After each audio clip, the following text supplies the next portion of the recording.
Hey everyone, it's Ryder from Skip. I hope you're doing well. It's Thursday, June 3rd. Quick, important video today on the EIDL loan increases. The vast majority of you are still waiting. I'll recap what's going on there, the information we got from the SBA, and when you might be able to expect your EIDL loan increases to go through. Plus, we're waiting for news this week from the SBA on when they will open up the targeted EIDL grants. They said they will be inviting more people to the targeted EIDL grants in June. Well, it's June now, so let's see what happens. Finally, there's a new $5 million award program out from the SBA. It was announced yesterday. I'll go into that. It's the 6th annual Growth Accelerator Fund. So some of the money goes to small business accelerators, incubators, and some goes directly to businesses. I'll give a brief recap of that. And I mentioned yesterday, if you want to get more help on grants, loans, opportunities to help grow and scale your business, we have some one-on-one help. I'll talk about that at the end. Thanks so much for subscribing and supporting us. Like this video so more people see it. Let me dive right into the EIDL loan increase. Your portal may look something like this, where the status has been green for several weeks now. Since the 2nd or 3rd week of April, it may say your loan modification is being processed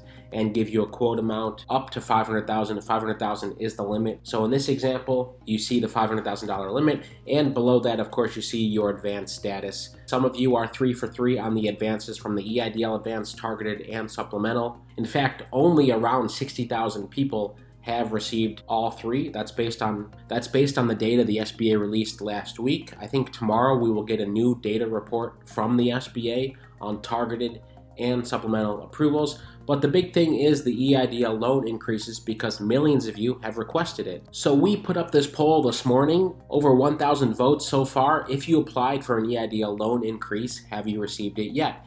89% say no, 11% say yes. Lots of great comments. I'm going to go through some of them right now, but basically 9 out of 10 of you are still waiting. I believe on April 22nd or so, I did an in-depth video. I went over the changes. It looked something like this. Originally, there was a blue button, request more funds. Once you click the request more funds, there was a modal asking, are you sure you want to request more funds? Then you would have seen an amount selector based on your business history. They would have given you a range that you would be eligible for. Zoom in, it would look something like this. You could choose the range. There were some bugs on this form, but eventually they got the kinks worked out, and it would say it had been submitted, and then it would change to your loan modification is being processed with the amount confirmed. The major problem is loan officers. Loan officers have to review all of these. I'm going to pull up what our SBA contact told us directly. This was a couple weeks ago when we asked the SBA what's going on with these loan increases. Not much has changed though, so it's a bit disappointing. But here are some of the comments. Jay Evans says, been waiting for almost 2 months. Sonia says, all of my paperwork is completed.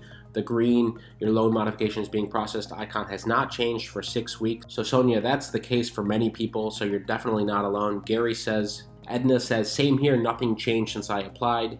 I called and was told the same usual answer. All applications were being processed in the order they were received, meaning I will probably get an answer when the funds run out of money. That's what Edna says. Venus says, approved this week, now awaiting funding. Congrats to you, Venus. And did you get an email as well, or did you just notice the approval on your portal? Would love to hear. Stephanie said she was approved and funded April 19th, but Chime rejected the deposit, and you're still struggling to figure that out with the SBA. Most of you are in a holding pattern. Here's a report from Adrian. I was told I am backed up because I used an iPhone, which sounds rather ridiculous. So some of you may hear different excuses from the SBA. Bottom line, yes, this is frustrating for the vast majority of you. Again, about 90% of you are still waiting for your increase. That Isabel Guzman announced, I think, end of March, and the SBA updated the portal in April, so you could click the increase on the portal. And they should have all the information they need, right? All the tax transcripts, the 4506Ts, all of those are in. Many of you report having been asked for those many times. So of course, that's a telling sign that not everyone is on the same page when they have to ask for the same documents. All right, do you have your tax transcript? Do you have your tax transcript? Well, yes,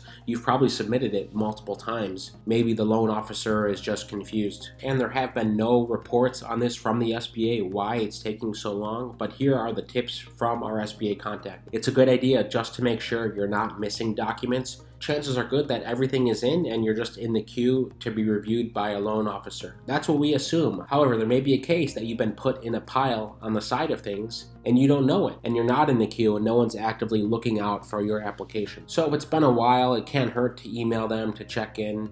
You'll probably get a form response, but it's good to just ping them anyway. So you have a record in writing that you have asked for this many times. You can call customer service 1-800-659-2955 or email disastercustomerservice@sba.gov if you want to check status. In most cases, the customer service agent will be able to walk the borrower through next steps. Some cases, they are awaiting tax transcripts from the IRS or awaiting to be assigned to a loan officer. That's the big one. They won't be able to give the borrower an exact time frame, of course, but if there are any issues that need to be resolved that we have flagged, the customer agent can provide you with instructions on what documentation to send to COVID EIDL increase requests at SBA.gov. The increase request email should only be used if the borrower is submitting documentation to help resolve an issue, and the email should include the attached documents. So not much action, but anyway, thank you so much for everyone leaving comments and voting on the poll. I know it gives many of you peace of mind just to see where everyone else is at and to see that you are not alone.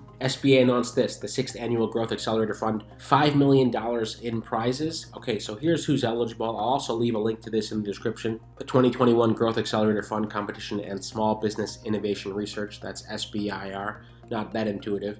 Catalyst programs will recognize the nation's most innovative organizations with inclusive approaches towards supporting entrepreneurs in research and development. Track 1 of the Growth Accelerator Fund Competition GAFC, prizes of $50,000 will be awarded to accelerators, incubators, and related entrepreneur programs proposing impactful assistance to STEM R&D entrepreneurs. This year, the competition will award an estimated 84 prizes to successful applicants who focus their proposed efforts on assisting the following groups: women entrepreneurs, minority entrepreneurs, entrepreneurs building technologies to address key policy issues such as clean energy and supply chain resilience, or an underserved group identified by the applicant: rural, veterans, individuals with disabilities, etc. So that's track 1, 84 prizes of $50,000.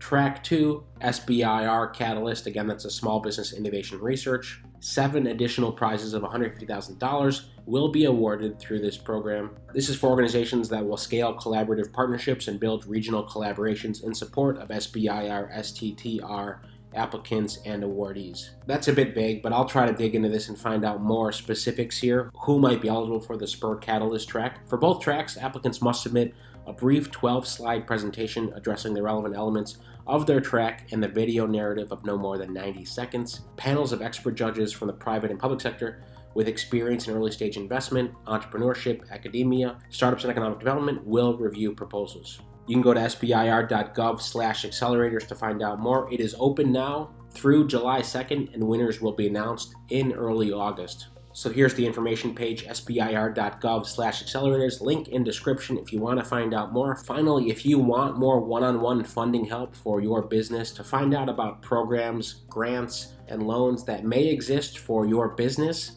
you know, we have a team that looks through all of these, not only the federal programs, but private programs, private grants, private loans. If you want one-on-one help, we have it available for a very limited number of people. I think we're booked for the next week or so, but you can still take a look at helloskip.com/loan-concierge. I'll leave the link right below as well. If you go through the form and there aren't spots available, you'll be put on a waiting list, but it's worth checking out. Again, it's monthly support, but you can cancel anytime. Our main goal is to help you find the resources that you need that would be helpful for you to grow and scale your business. Obviously, we have a lot of great information right on our app as well, Hello Skip in the App Store and Google Play. So if you want to share that resource as well, by all means, go ahead. Thank you so much for subscribing and supporting us. Most importantly, stay well, stay healthy, and I'll see you tomorrow.